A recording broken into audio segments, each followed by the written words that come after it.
futebolaço, eu sou o Dieguinho. Bom, galera, tá entrando no ar a nossa segunda edição deste sabadão, como sempre com muitas informações para vocês. Antes disso, dedo no like no começo do vídeo que me ajuda bastante. Se forem novos aqui no canal, já se inscrevam, ativam o sininho das notificações e, claro, sigam minha conta pessoal lá no Instagram, beleza? E quem pegou a minha dica mais cedo e apostou na 1xBet, faturou uma graninha bem legal. E temos jogos nesse domingo e vocês podem apostar novamente na 1xBet. O link tá aqui, ó, no primeiro comentário fixado do vídeo. Inclusive tem clássico carioca, Flamengo e Botafogo.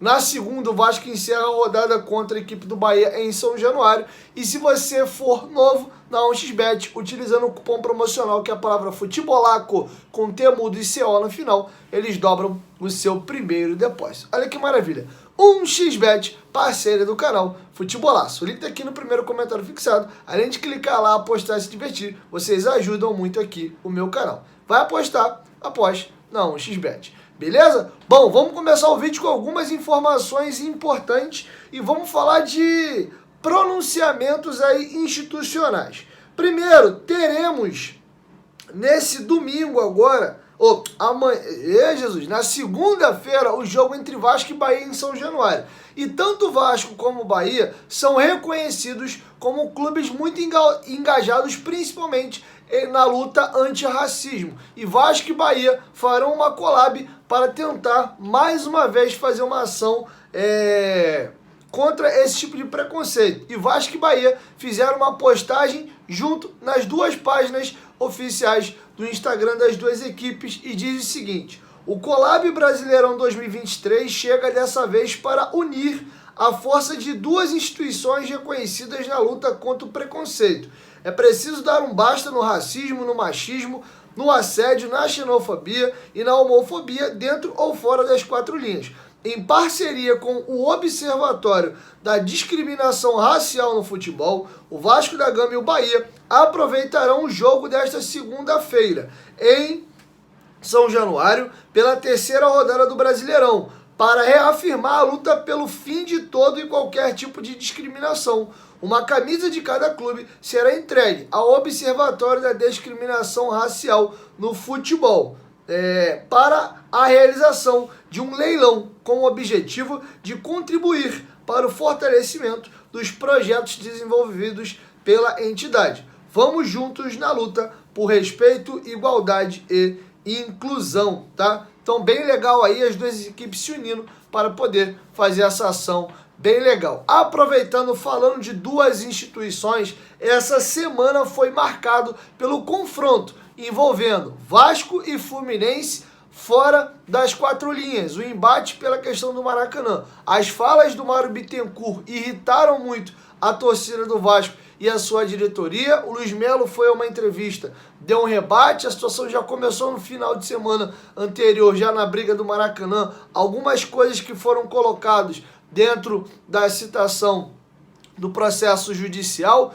Enfim, o clima ficou muito pesado e, sem ser nesse final de semana agora, no próximo, Vasco e Fluminense se enfrentam. E preocupados aí para que isso descambe para violência e para um clima péssimo para o jogo do Maracanã, Vasco e Fluminense se posicionaram institucionalmente. Primeiro, o Vasco foi a público, se posicionou sobre isso. O Fluminense achou a ideia do Vasco legal e se posicionou também. Primeiro, vamos aí ao posicionamento oficial do Vasco da Gama. Galera, estamos aqui para um assunto sério. O papo é reto. Vasco e Fluminense são adversários históricos. Grandes jogos desse clássico fazem parte da vida dos dois clubes. Temos nossos momentos inesquecíveis e eles também. Afinal, vencer ou perder faz parte do esporte. O que não faz parte é transformar uma disputa esportiva em ameaças ou agressões, em violência, seja ela física ou virtual. Violência não combina com esporte, não faz parte da nossa história, não combina com esse grande clássico. Dentro de campo, quando a bola rolar, cada lado vai batalhar pela vitória. Fora dele, nos bastidores, cada um vai defender seus interesses, mas sempre na bola e sem agressão. Chega de violência, chega de briga, paz no esporte. E aí o Fluminense achou o posicionamento do Vasco legal e seguiu o Fluminense diz o seguinte: pela paz, o Fluminense Futebol Clube endossa a nota emitida pelo Vasco da Gama e reitera à sua torcida o pedido para que cessem imediatamente quaisquer manifestações que extrapolem a rivalidade sadia, especialmente aquelas que reproduzam discursos de ódio e busquem incitar qualquer tipo de hostilidade entre as instituições e suas torcidas. As discussões entre os clubes a respeito de seus posicionamentos e divergências serão travadas nos foros adequados e de lá não devem se afastar. A posição institucional do clube a respeito da gestão e utilização do estádio do Maracanã é fundamentada exclusivamente nos aspectos eminentemente técnicos que permeiam o tema, ainda que seja perfeitamente natural que tais manifestações provoquem divergências e debates. É fundamental reafirmar que o Fluminense nunca deixará de dispensar tratamento respeitoso e condizente com a dignidade e tradições históricas de qualquer clube rival. O Fluminense insiste que nada é mais importante do que a paz no futebol. Sem um ambiente pacífico nos estádios, teremos arquibancadas vazias e um espetáculo sem brilho, e todo o resto perde o sentido. Parabéns aos dois clubes pelas notas, porém, uma coisa é nota, outra coisa é conduta. Também não adianta o Fluminense, que eu estou batendo palma aqui, institucionalmente fazer uma nota que eu acho super correta, que foi inclusive uma ideia iniciada pelo Vasco. É legal, mas uma coisa é a teoria, outra coisa é a prática. Porque o que o Mário Bittencourt fez na entrevista que ele deu ao Seleção Sport TV foi um inteiro desrespeito ao Vasco. Águas passadas não movem o moinho, vão virar uma pedra, vão virar essa página, coloca uma pedra em cima, passou. Mas não dá para ter uma notinha bonita e um comportamento ao oposto daquilo que você prega em notas. De novo, vira a página, coloca uma pedra em cima e vamos seguir. De qualquer forma, antes tarde do que nunca. Parabéns ao Vasco mais uma vez pelo movimento de vanguarda de puxar essa iniciativa. É muito legal da parte do Vasco, até porque ele foi afrontado primeiro. E parabéns ao Fluminense por também entender que o momento é mais de ambos colocarem aí o galho dentro, porque a gente sabe que tem muita gente inconsequente que alega a paixão para poder aproveitar e fazer os devaneios que já estão dentro de si. Estava muito preocupado por clima para o jogo contra o Fluminense no Maracanã, que, para ser bem sincero, acho que deve ter um clima muito pesado de qualquer forma, tá? Até porque teve a questão do 90-10 no Maracanã também. Enfim, mas que, sei lá, que Deus toque o coração de vocês e a galera consiga diminuir um pouco aí a ebulição. Beleza? Agora algumas informações importantes. Primeiro, o São Januário já começou a passar por algumas melhorias. O gramado está sendo bem cuidado e a galera reclamava já há um tempão que o placar eletrônico está queimado há muito tempo. Até colocaram uma mini televisão ali embaixo, né? Um placar eletrônico menor. Se você compara o de baixo com o de cima, parece que o de baixo é uma televisão de 32 e a de cima é de 70 polegadas, né? E aí eu vou deixar passando para vocês uma imagem aí. Já está acontecendo uma obra lá. Estão trocando as placas do painel de LED. Não sei se já vai estar pronto para o jogo de segunda-feira contra o Bahia. Mas o que o Josh Wander comentou no vídeo da entrevista exclusiva que ele deu à Vasco TV, já começa a acontecer. Tem melhorias no gramado, agora a troca do painel de LED. Lembrando que a situação, algumas situações não é obrigação da 777, tá? Uma coisa é manutenção. O que é manutenção? Eu te dou uma coisa desse jeito. A sua obrigação é manter aquilo. Reforma no banheiro não é manutenção. O nome já diz, é reforma. E uma reforma é obrigação do Vasco. A 777 é obrigada a manter do jeito que ela recebeu. E por aí vai, tá? Então, eles entendem que é necessário essas mudanças, mas obrigação mesmo eles não têm, tá? Tanto que o Vasco, como clube associativo, tá correndo atrás para fechar o potencial construtivo, para modernizar o estádio de uma maneira geral e ampliar a capacidade. Duas coisas que pipocou muito nos comentários do meu penúltimo vídeo, que foi na quinta-feira que eu gravei um vídeo só direto lá do CT. Eu vou aproveitar agora aqui o final do vídeo para falar sobre esses dois temas. Primeiro, me perguntaram muito se o Ryan já renovou o contrato. Sim, o Ryan já renovou. Segundo ponto, Pô, faltou o Paulo explicar o do porquê da contratação do Matheus Carvalho, ex-Matheus Cocão, tá? E o Paulo, e foi uma pergunta feita por mim também, nesse bate-papo informal da imprensa com o Paulo Brax. Perguntei, Paulo, queria te ouvir. O Vasco tem muitos volantes formados em casa. A gente vai citar aqui Rodrigo, o André, e esse gente não dá pra contar que tá vendido ao Chelsea, sai em julho. Mas vamos lá, Rodrigo, Barros, Galarza, ai, meu Deus do céu, deu um branco agora, tá na ponta da língua e não sai. Rodrigo, Barros, Galarza, Marlon Gomes, fora os que já estão na base, né? O Matheus e por aí vai. Então, próximo a subir o profissional. Por que que o Vasco foi contratar mais um volante com 21 anos de idade, um jogador que não teve categoria de base, veio da várzea, foi captado pelo um projeto do Vitor Ferraz, lateral direito que hoje joga no Náutico, e aí eu vou explicar um pouco da história do Matheus para vocês. Jogou no Santos, Grêmio, São Paulo, enfim, carreira bem bacana, ele joga no Náutico, ele tem um projeto chamado VF4, e o Matheus Cocão foi captado por esse projeto, foi bem, foi levado para o Sub-23 do Náutico, que é o clube que o Vitor Ferraz hoje joga, se destacou no Sub-23 e foi levado ao profissional. Começou como titular bem, e depois teve uma queda e passou a ser reserva. E aí eu perguntei por que que o Vasco foi trazer um jogador jovem, que nem teve base, sendo que o Vasco tem vários jogadores oriundos da base na posição. Não é tirar um pouco o espaço dos meninos que aqui já estão. O Vasco não teria que trazer um jogador mais pronto. E aí o Paulo explica bem que a análise que foi feita para trazer o Matheus, o Vasco precisava de um primeiro volante para compor elenco. Aquele cara para ser ali mais a terceira opção. O Vasco tem o Rodrigo, vai trazer mais um jogador de fora agora. Enquanto está no elenco, o Andrei faz essa função de primeiro homem. Deve até jogar assim contra o Bahia, já até adianto aqui.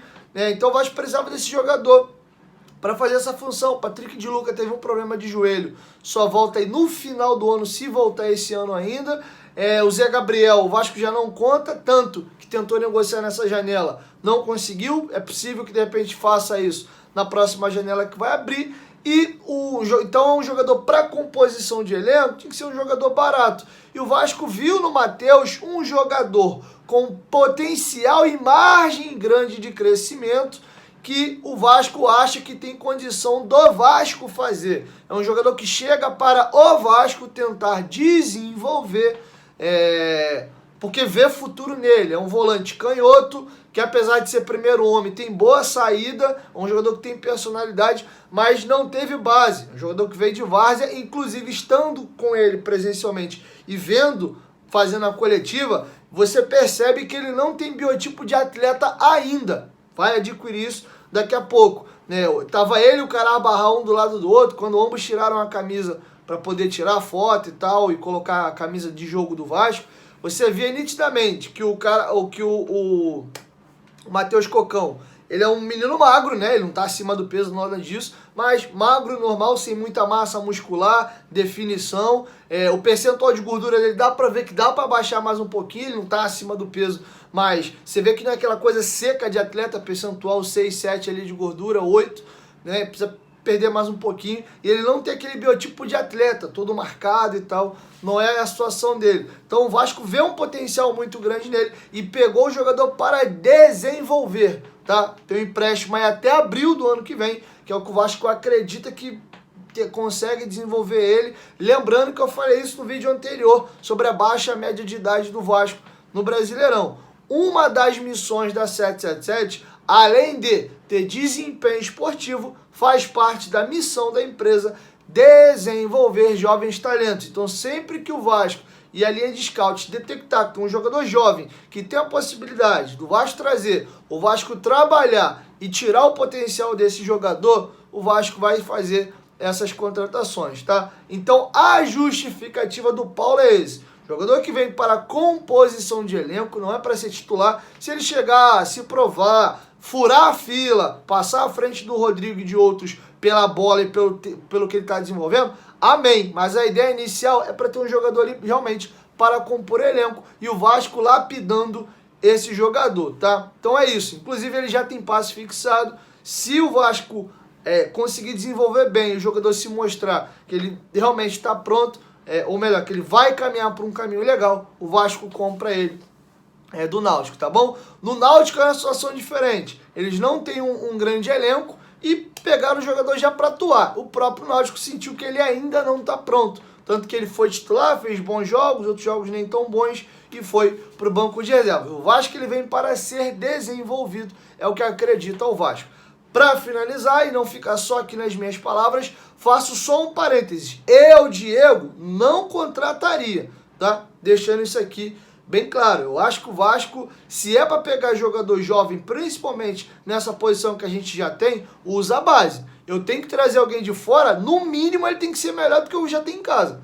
Na minha opinião, eu não traria, mas estou apenas reportando para vocês a linha de raciocínio do Paulo Brax e dos scouts para contratar o Matheus, um jogador jovem que chega para composição de elenco, para o Vasco trabalhar, porque o Vasco viu nele potencial e muita margem de crescimento. De novo, foi um jogador que não teve base. Agora, uma coisa que me chamou muita atenção é um jogador que chega muito tímido.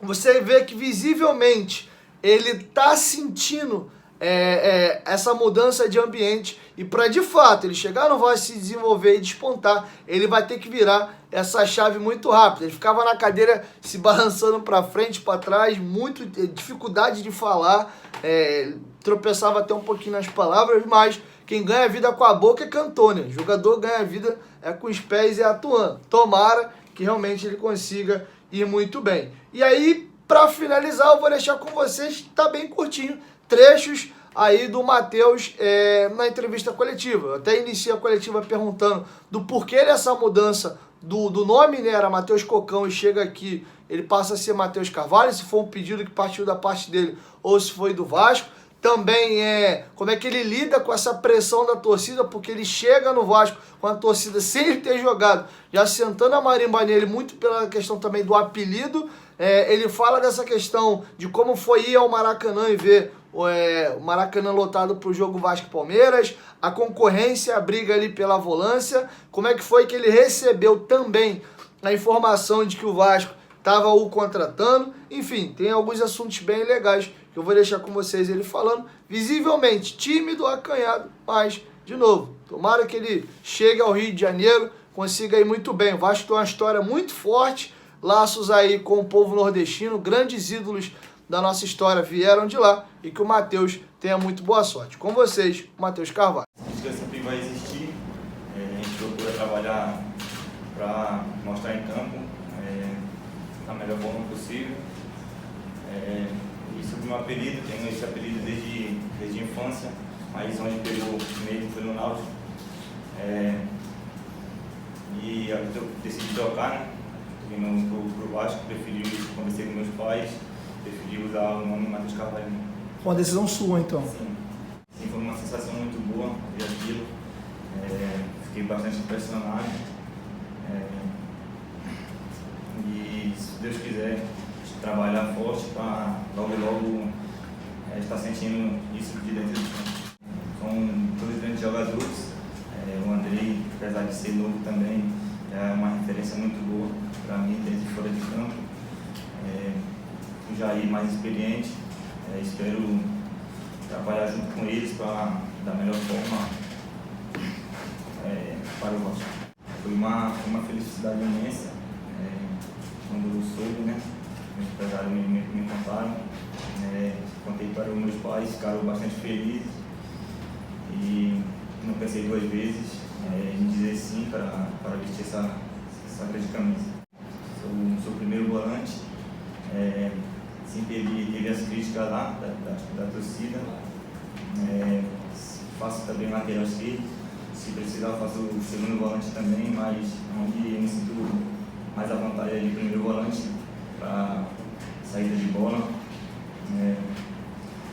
É isso. Estou um pouco nervoso pelo fato de ser a primeira vez estar sendo apresentado por um grande clube, mas creio que vou me adaptar o mais rápido possível e logo estar podendo atuar com essa grande camisa.